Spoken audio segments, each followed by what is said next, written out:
என் அன்பு சகோதர சகோதரிகளே, நம்முடைய ஆண்டவரும் இரட்சகருமாகிய இயேசு கிறிஸ்துவின் நாமத்தில் உங்களை அன்போடு கூட வாழ்த்துகின்றேன். ஒரு மாதத்தை முடித்து இன்னும் ஒரு புதிய மாதத்திற்குள் பிரவேசிக்க தேவன் செய்த கிருபைகளுக்காக தேவனை நன்றியோடு ஸ்தோத்திரிக்கிறேன். ஒவ்வொரு மாதமும் கர்த்தர் தம்முடைய வார்த்தையை கொடுத்து அந்த வார்த்தையை நம்முடைய வாழ்க்கையிலே நிறைவேற்றுகிறார். இந்த மாதத்திற்கென்று கூட ஆண்டவர் ஒரு முக்கியமான வார்த்தையை கொடுத்து அந்த வார்த்தையின் மூலம் உங்களை ஆசீர்வதிக்க விரும்புகிறார். ஏசாயா தீர்க்கதரிசன புத்தகம் 54 அதிகாரம் 17 வசனம். உனக்கு விரோதமாய் உருவாக்கப்படும் எந்த ஆயுதமும் வாய்க்காதே போம். உனக்கு விரோதமாய் நியாயத்தில் எழும்பும் எந்த நாவையும் நீ குற்றப்படுத்துவாய். இது கர்த்தருடைய ஊழியக்காரரின் சுதந்திரமும் என்னால் உண்டான அவர்களுடைய நீதியுமாய் இருக்கிறது என்று கர்த்தர் சொல்லுகிறார். ஆண்டவருடைய வார்த்தை சொல்லுகிறது, உனக்கு விரோதமாய் உருவாக்கப்படும் எந்த ஆயுதமும் வாய்க்காதே போம். ஹல்லேலூயா. தேவனுடைய ஜனங்களே, உங்கள் வாழ்க்கையிலே பலவிதமான பிரச்சனைகள், போராட்டங்கள், சூழ்நிலைமைகள், அந்தகார கிரியைகள், எதிர் வல்லமைகள், மந்திரவாதங்கள், செய்வினைகள், பெல்லி சூனியங்கள், ஏவல்கள், கட்டுகள், மாந்திரிகங்கள், எத்தனையோ வல்லமைகள் இந்த கடைசி நாட்களில் உங்களுக்கு விரோதமாய் கிரியை செய்கிறது. சில காரியங்கள் உங்களுக்கு தெரியும், பல காரியங்கள் உங்களுக்கு தெரியாது.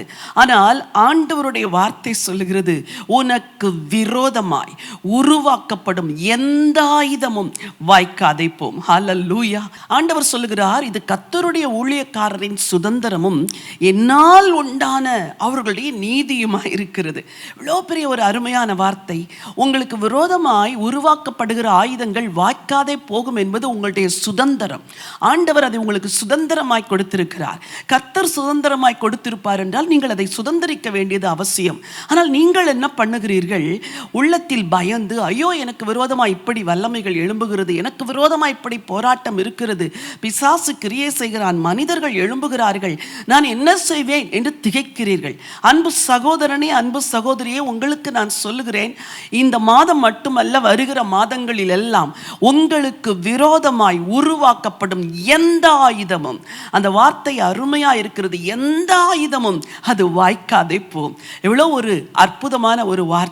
பல தேசத்தில் இராணுவத்தின் பாதுகாப்பு அமைப்பு எப்படி இருக்கிறது என்றால், எதிரிகள் ஏவுகணைகளை செலுத்தி அது அவருடைய எல்லைகளுக்குள் வரும் பொழுதே அந்த ஏவுகணைகளை செயலற்று போகும்படி இவர்களுடைய பாதுகாப்பு அமைப்பு பலமாக இருக்கிறது.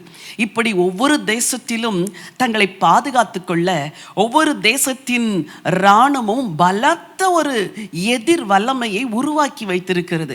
உங்களை உண்டாக்கின ஆண்டவர் கர்த்தருடைய ஊழியக்காரருக்கும் கர்த்தருடைய பிள்ளைகளுக்கும் அவர் கொடுத்திருக்கிற ஒரு பெரிய பாதுகாப்பு. உனக்கு விரோதமாய் உருவாக்கப்படும் எந்த ஆயுதமும் வாய்க்காதே போம். ஹல்லேலூயா. பயந்து கொண்டிருக்கிறீர்களா? திகைத்து கொண்டிருக்கிறீர்களா? இந்த போராட்டங்களில் நான் என்ன செய்ய போகிறேன்? இந்த எதிர் வல்லமைகள், இந்த மனிதர்கள் எனக்கு விரோதமாய் எழும்பியிருக்கிற சூழ்நிலைமைகளில் நான் எப்படி எதிர்கொள்ள போகிறேன் என்று கலக்கத்தோடு இருக்கிற உங்களுக்கு இந்த வார்த்தை இந்த மாதம் அல்ல, வருகிற நாட்கள் எல்லாம் கிரியை செய்யக்கூடியது. இந்த ஏசாயா 54 அதிகாரத்தில் ஆண்டவர் 3 காரியங்களை சொல்லியிருக்கிறார். ஒன்று, உனக்கு விரோதமாய் எழும்பும் எந்த ஆயுதமும் வாய்க்காதே போகும். சரி, வாழ்க்கையிலே என்ன ஆயுதங்கள் நமக்கு விரோதமாய் எழும்புகிறது? சில வசனங்களை மாத்திரம் சுருக்கமாய் வாசிக்க விரும்புகிறேன். எண்ணாகமத்தின் புத்தகம் 23 அதிகாரம் 23 வசனம். யாக்கோபுக்கு விரோதமான மந்திரவாதம் இல்லை, இஸ்ரவேலுக்கு விரோதமான குறி சொல்லுதலும் இல்லை. தேவன் என்னென்ன செய்தார் என்று கொஞ்ச காலத்திலே யாக்கோபையும் இஸ்ரவேலையும் குறித்து சொல்லப்படும். இந்த வார்த்தை பிழையாம். இஸ்ரவேல் ஜனங்களை குறித்து சொன்ன வார்த்தை. யாக்கோபுக்கு விரோதமான மந்திரவாதம் இல்லை, இஸ்ரவேலுக்கு விரோதமான குறி சொல்லுதல் இல்லை. என் அன்பு தேவனுடைய பிள்ளைகளே, இந்நாட்களில் உங்களுக்கு விரோதமாக பல மனிதர்கள் அல்லது பலவிதமான மந்திரவாதங்கள், செய்வினைகள், மாந்திரிகங்களை செய்கிற மக்கள் எழும்பி நின்று உங்களுக்கு விரோதமாய் செயல்படலாம். ஆனால் ஆண்டவருடைய வார்த்தை சொல்லுகிறது, உனக்கு விரோதமான மந்திரவாதமும் இல்லை, உனக்கு விரோதமான குறி சொல்லுதலும் இல்லை. என் அன்பு தேவனுடைய பிள்ளைகளே, உங்களுக்கு விரோதமாய் உருவாக்கப்படுகிற எந்த ஆயுதமும் வாய்க்காதே போகும். உபாகமத்தின் புத்தகம் 28ஆம் அதிகாரம் 7ஆம் வசனம் சொல்கிறது, ஒரு வழியாய் உனக்கு விரோதமாய் வருவார்கள், 7 வழியாய் ஓடிப்போவார்கள். அதன் பொருள் என்ன? அவர்கள் மிகுந்த தைரியத்தோடு தாங்கள் ஜெயித்து விடுவோம் என்று உனக்கு விரோதமாய் வருவார்கள். ஆனால் உன்னோடு இருக்கிற கர்த்தர் அவர்களை 7 வழியாக துரத்துவார். அதாவது அவர்கள் பயந்து இந்த ஜனத்திற்கு எதிராக நாம் நிற்கவே முடியாது என்று 7 வழியாய் ஓடி போவார்கள் என்று ஆண்டவருடைய வார்த்தை சொல்கிறது. ஆண்டவர் சொல்லுகிறார், உனக்கு விரோதமாய் உருவாக்கப்படும் எந்த ஆயுதமும் வாய்க்காதே போம். இன்னும் ஒரு வசனம் அற்புதமாய் இருக்கிறது. உபாகமத்தின் புத்தகம் 33ஆம் அதிகாரம் 11வது வசனம், அவனை பகைத்து அவனுக்கு விரோதமாய் எழும்புகிறவர்கள் திரும்ப எழுந்திராதபடி அவர்களுடைய இடுப்புகளை நொறுக்கிவிடும் என்றான். அதன் பொருள் என்ன? உனக்கு விரோதமாய் வருகிறவர்கள் என்ன பலத்தில் வருகிறார்கள் தெரியுமா? அவர்களுடைய இடுப்பில் இருக்கிற பலன், அவர்களுடைய இடைக்கச்சையில் இருக்கிற பலன், அவர்களுக்கு இருக்கிற இன்பில்ட் ஸ்ட்ரெங்த்தில் உனக்கு விரோதமாய் வருகிறார்கள். ஆனால் தேவன் அவர்கள் இடுப்புகளில் இருக்கிற பலனை ஆண்டவர் நொறுக்கி போடுவாராம். சத்துருவாகிய பிசாசானவன் எந்த பலத்தோடு கூட உங்கள் வாழ்க்கையில போராட வந்தாலும் அவனுடைய பலத்தை நொறுக்கி போடுகிற ஆண்டவர், ஒன்றுமில்லாமல் பண்ணுகிற ஒரு தேவன் உங்களோடு கூட இருக்கிறார். தைரியம் கொள்ளுங்கள், நம்பிக்கை கொள்ளுங்கள். சங்கீதக்காரன் தன் அனுபவத்தை சொல்லுகிற 2 வசனங்களை உங்களுக்காய் வாசிக்க விரும்புகிறேன். சங்கீதம் 21:11, அவர்கள் உமக்கு விரோதமாய் பொல்லாங்கு நினைத்தார்கள், தீவினையை எத்தனம் பண்ணினார்கள், ஒன்றும் வாய்க்காமற் போயிற்று. சங்கீதம் 27:3, எனக்கு விரோதமாக ஒரு பாளையம் இறங்கினாலும் என் இருதயம் பயப்படாது, என்மேல் யுத்தம் எழும்பினாலும் இதிலே நான் நம்பிக்கையாயிருப்பேன். என் அன்பு தேவனுடைய பிள்ளைகளே, எப்படிப்பட்ட பலத்த ஆயுதங்களை, திட்டங்களை, மாந்திரிகங்களை அல்லது பலவிதமான தங்கள் வல்லமையை வைத்துக்கொண்டு மக்களோ அசுத்த ஆவிகளோ உங்களுக்கு விரோதமாய் வரும் பொழுது அவைகள் ஒன்றும் வாய்க்காது போகும். இது உங்கள் சுதந்திரம், இது உங்கள் நீதி. ஆகவே இதை இந்த மாதமெல்லாம் உரிமை பாராட்டுங்கள். இந்த வேத பகுதியிலே 2வது மற்றொன்று வாய்க்காது போகும் என்று ஆண்டவர் சொல்லுகிறார். வாசிக்க விரும்புகிறேன். ஏசாயா 54:17, உனக்கு விரோதமாய் நியாயத்தில் எழும்பும் எந்த நாவையும் நீ குற்றப்படுத்துவாய். ஆண்டவருடைய வார்த்தை சொல்லுகிறது, மகனே மகளே, உனக்கு விரோதமாய் நியாயத்தில் எழும்பும் எந்த நாவையும் நீ குற்றப்படுத்துவாய். ஒருவேளை மறைமுகமாய் இருக்கிற அந்தகார கிரியைகளோடு கூட நீங்கள் போராடி விடலாம். ஆனால் நியாய தீர்ப்பில் உங்களை நியாயத்தில் கொண்டு வந்து நிறுத்தி உங்களை குற்றப்படுத்துகிற எந்த நாவும், ஆண்டவருடைய வார்த்தை சொல்கிறது, உனக்கு விரோதமாய் எழும்புகிற எந்த நாவையும் நீ குற்றப்படுத்துவாய். அதன் பொருள் என்ன என்று நான் பல மொழிபெயர்ப்புகளை படித்து பார்த்தேன். நியாயத்திலே உனக்கு விரோதமாய் எழும்பி நின்று உன்னை குற்றப்படுத்துகிற நாவுக்கு விரோதமாய் நீ பேசுகிற உன்னுடைய காரியங்கள் வெற்றி பெறும். இதுதான் அதன் பொருள். என் அன்பு தேவனுடைய பிள்ளைகளே, நீதிமன்றத்தில் உங்களை நிறுத்தி உங்கள் மேல் அநியாயமாய் குற்றம் சாட்டுகிறார்களா? அல்லது நீங்கள் செய்யாத காரியங்களை உங்கள் மேல் பழியாக சொல்லுகிறார்களா? இல்லை எழும்பி நின்று உங்களுக்கு விரோதமாய், உங்கள் விசுவாசத்துக்கு விரோதமாய், உங்கள் பக்திக்கு விரோதமாய், நீங்கள் தேவனை நம்புகிற நம்பிக்கைக்கு விரோதமாய் பேசுகிறார்களா? வேதம் சொல்லுகிறது, உனக்கு விரோதமாய் நியாயத்தில் எழும்பும் எந்த நாவையும் நீ குற்றப்படுத்துவாய். வேதத்தில் பல தேவனுடைய பிள்ளைகள் குற்றப்படுத்தப்பட்டார்கள். மோசே குற்றப்படுத்தப்பட்டார், யோபு குற்றப்படுத்தப்பட்டார், இரட்சகர் இயேசு குற்றப்படுத்தப்பட்டார், அப்போஸ்தலனாகிய பவுல் குற்றப்படுத்தப்பட்டார். ஆண்டவருக்காய் எழும்பி நின்ற எல்லா அப்போஸ்தலர்களும் குற்றப்படுத்தப்பட்டார்கள். ஏன்? அவர்கள் கர்த்தர் பட்சத்தில் நின்றார்கள், அவர்கள் நீதியாய் வாழ்ந்தார்கள். ஆனால் அவர்களுக்கு விரோதமாய் நாவுகள் எழும்பின. ஒருவேளை நீங்கள் ஆண்டவருக்காய் வைராக்கியமாய் வாழ்ந்து கொண்டிருக்கிறீர்கள், ஏதோ உங்களுக்கு இருக்கிற சிறிய விசுவாசத்தில் கர்த்தரை சேவிக்கிறீர்கள், ஆனால் நியாயத்தில் நாவுகள் எழும்பி உங்களை குற்றப்படுத்தும் என்றால் ஆண்டவருடைய வார்த்தை சொல்கிறது, அவர்கள் வெற்றி கொள்வதில்லை, நீ வெற்றி கொள்வாய், ஏனெனில் நான் உன்னோடு கூட இருக்கிறேன் என்று ஆண்டவர் சொல்லுகிறார். மோசேக்கு விரோதமாய் மக்கள் எப்படியெல்லாம் எழும்பி நின்றார்கள், கர்த்தர் எப்படி அந்த எழும்பி நின்ற மக்களுக்கு தீர்ப்பு செய்தார் என்று ஓரிரு வசனங்களை வாசிக்க விரும்புகிறேன். யாத்திராகமத்தின் புத்தகம் 15ஆம் அதிகாரம் 24வது வசனம். அப்பொழுது ஜனங்கள் மோசேக்கு விரோதமாய் முறுமுறுத்து என்னத்தை குடிப்போம் என்றார்கள். ஜனங்களுக்கு தேவைகள் வந்த பொழுதெல்லாம் மோசேக்கு விரோதமாய் முறுமுறுத்தார்கள். இந்த ஜனங்களே முறுமுறுக்கிற மக்கள். ஆனால் அவர்களுக்கு தண்ணீர் இல்லாத போது முறுமுறுத்து என்னத்தை குடிப்போம் என்றார்கள். மோசே ஜனங்களோடு வாதிடவில்லை, அவர் நேரடியாக தேவனிடத்தில் போய் கேட்கிறார். என் அன்பு தேவனுடைய பிள்ளைகளே, நியாயத்தில் உங்களை மக்கள் குற்றப்படுத்தும் பொழுது நீங்கள் மக்களோடு வாதிடக்கூடாது.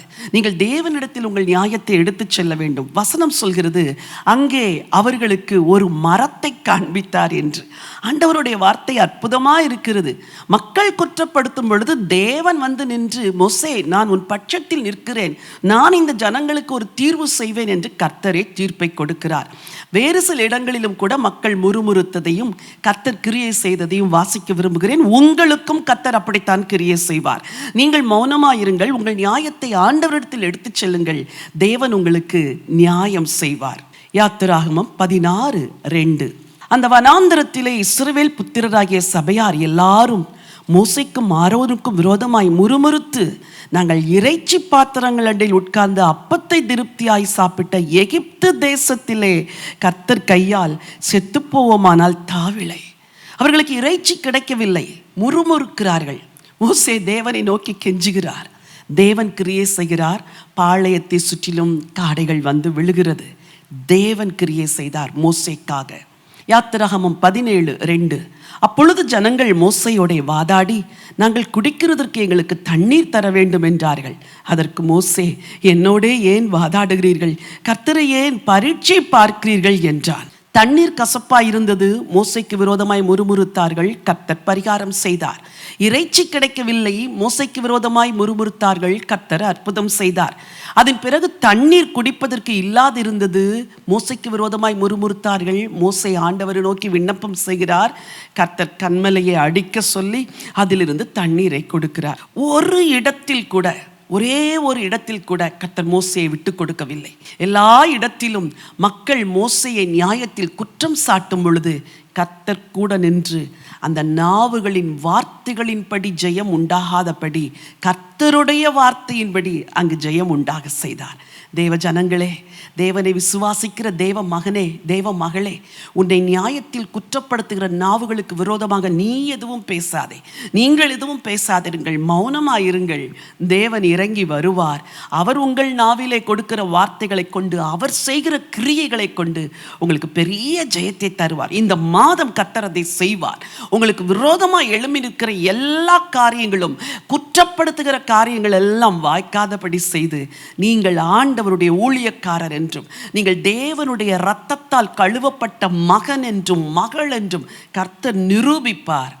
இந்த வார்த்தையின்படியே உங்கள் வாழ்க்கையில் நடக்கும். ஆண்டவரை நம்புங்கள், விசுவாசியுங்கள். மூன்றாவதாக, அதே வேத பகுதியில் இன்னொரு ஆசீர்வாதம் தேவ பிள்ளைகளுக்கு சொல்லப்பட்டிருக்கிறது. அதையும் வாசிக்கிறேன். வசனம் 15. இதோ, உனக்கு விரோதமாய் கூட்டம் கூடினால் அது என்னாலே கூடுகிற கூட்டம் அல்ல. எவர்கள் உனக்கு விரோதமாய் கூடுகிறார்களோ அவர்கள் உன் பட்சத்தில் வருவார்கள். ஆண்டவருடைய வார்த்தை சொல்கிறது, உனக்கு விரோதமாய் உருவாக்கப்படும் எந்த ஆயுதமும் வாய்க்காதே போம். உனக்கு விரோதமாய் எழும்பி நிற்கிற எந்த நாவையும் நீ குற்றப்படுத்துவாய். உனக்கு விரோதமாய் கூட்டம் கூடினால் அவர்கள் உன் பட்சத்தில் வருவார்கள் என்று ஆண்டவர் சொல்லுகிறார். உனக்கு விரோதமாய் கூடுகிற கூட்டம் என்னாலே கூடுகிற கூட்டம் அல்ல. 2ஆம் சங்கீதத்தில் அற்புதமான ஒரு வசனத்தை நாம் பார்க்கிறோம். வாசிக்க விரும்புகிறேன். சங்கீதம் 2:1 ஜாதிகள் கொந்தளித்து ஜனங்கள் விருதா காரியத்தை சிந்திப்பானேன். கர்த்தருக்கு விரோதமாகவும் அவர் அபிஷேகம் பண்ணினவருக்கு விரோதமாகவும் பூமியின் ராஜாக்கள் எழும்பி நின்று அதிகாரிகள் ஏகமாய் ஆலோசனை பண்ணி அவர்கள் கட்டுகளை அறுத்து அவர்கள் கயிறுகளை நம்மை விட்டு எரிந்து போடுவோம் என்கிறார்கள். பரலோகத்தில் வீற்றிருக்கிறவர் நகைப்பார். ஆண்டவர் அவர்களை இகழுவார். அப்பொழுது அவர் தமது கோபத்திலே அவர்களோட பேசி தமது உக்கிரத்திலே அவர்களை கலங்க பண்ணுவார். என்ன ஒரு அற்புதமான வார்த்தை! பரலோக தேவனுடைய குமாரனாகிய மேசியாவுக்கு விரோதமாய் பூமியின் ராஜாக்கள் எல்லாம் எழும்பி நின்றார்களாம். எழும்பி நின்று சொன்னார்கள், நீ வேசியின் மகன் என்று சொன்னார்கள். நீ பெயல்செபூலினால் அற்புதங்களை செய்கிறாய் என்று சொன்னார்கள். நீ அங்கு செய்த அற்புதத்தை இங்கு செய் பார்ப்போம் என்று அவரை குற்றப்படுத்தினார்கள். அவர் மேசியா இல்லை என்று சாதித்தார்கள். நாசரேத்திலிருந்து நன்மை வருமா என்றெல்லாம் சந்தேகித்தார்கள். இப்படி அவருக்கு விரோதமாய் கூடின கூட்டத்தை பார்த்து பரலோகத்தின் தேவன் நகைத்தாரா, அவர்களை எல்லாம் சிதறிப்போக பண்ணினார் என்று வாசிக்கிறோம். என் அன்பு தேவனுடைய பிள்ளைகளே, உங்களுக்கு விரோதமாய் கூட எந்த கூட்டம் எழும்பினாலும் ஆண்டவர் அவர்கள் உங்கள் பட்சத்தில் வரும்படி செய்வார். இஸ்ரவேல் ஜனங்கள் எகிப்திலே அடிமைகளாய் இருந்தார்கள். முழு எகிப்தும் இந்த ஜனங்களுக்கு விரோதமாய் அவர்களை பின்தொடர்ந்து வந்தார்கள். கர்த்தர் என்ன கிரியை செய்தார் தெரியுமா? எழும்பினார். அவர்கள் எல்லாருடைய சேனைகளையும் பார்வோனின் சேனையை சமுத்திரத்திலே கவிழ்த்து போட்டார். உனக்கு விரோதமாய் கூட்டம் கூடினால் அது என்னாலே கூடுகிற கூட்டம் அல்ல என்று சொன்னவர் அந்த விரோதமான கூட்டத்தை முற்றிலும் ஒன்றுமில்லாமல் ஆக்கி போட்டார். யாத்திராகம புத்தகத்திலே அமலேக்கியர் இஸ்ரவேலருக்கு விரோதமாய் எழும்பி வந்தார்கள். ஆண்டவர் சொன்னார், அமலேக்கியரை வானத்தின் கீழ் எங்கும் இராதபடிக்கு நாசம் பண்ணுவேன் என்று சொல்லி யெகோவா நிஸ்ஸி என்ற நாமத்தை தன்னுடைய பிள்ளைகளுக்கு தெரியப்படுத்தினார். இந்த மாதம் உங்களுக்கு விரோதமாய் உருவாக்கப்படும் எந்த ஆயுதமும் வாய்க்காதே போகும். உங்களுக்கு விரோதமாய் நியாயத்தில் எழும்புகிற எந்த நாவும் ஜெயிக்காதே போகும். உங்களுக்கு விரோதமாய் எழும்பி நிற்கிற கூட்டங்கள் அவர்கள் உங்களை விட்டு விலகி போவார்கள். இப்படிப்பட்ட ஒரு மகத்துவமான கிரியைகளையும் செயல்களையும் இந்த மாதம் ஆண்டவர் உங்களுக்கு செய்ய போகிறார். இந்த வார்த்தையை விசுவாசியுங்கள். நான் சோர்ந்து போனேன், நான் தளர்ந்து போனேன், எனக்கு விரோதமாக இருக்கிற இந்த பிரச்சனைகளை கண்டு நான் ஒடுங்கி போனேன், அழுகிறேன், புலம்புகிறேன் என்று சொல்கிற உங்களுக்கு ஆண்டவர் கொடுக்கிற இந்த வார்த்தையை நம்புங்கள். யெகோவா நிஸ்ஸி என்ற நாமமுடைய கர்த்தர் உங்களுக்காக ஜெயக்கொடி ஏற்றுவார். கடைசியாக ஒரு வசனத்தை வாசித்து உங்களுக்காக ஜெபிக்க விரும்புகிறேன். ஏசாயா 59 அதிகாரம் 19 வசனம். வெள்ளம் போல் சத்துரு வரும்போது கர்த்தருடைய ஆவியானவர் அவனுக்கு விரோதமாய் கொடியேற்றுவார். ஹல்லேலூயா. யெகோவா நிஸ்ஸி என்றால் கர்த்தர் என் வெற்றி கொடி என்ற அர்த்தம். இங்கே வசனம் சொல்லுகிறது, வெள்ளம் போல் சத்துரு வரும் பொழுது கர்த்தருடைய ஆவியானவர் அவனுக்கு விரோதமாய் கொடியேற்றுவார். இந்த யுத்தம் உங்களுடையதல்ல. நீங்கள் யுத்தம் செய்ய வேண்டிய அவசியம் அல்ல.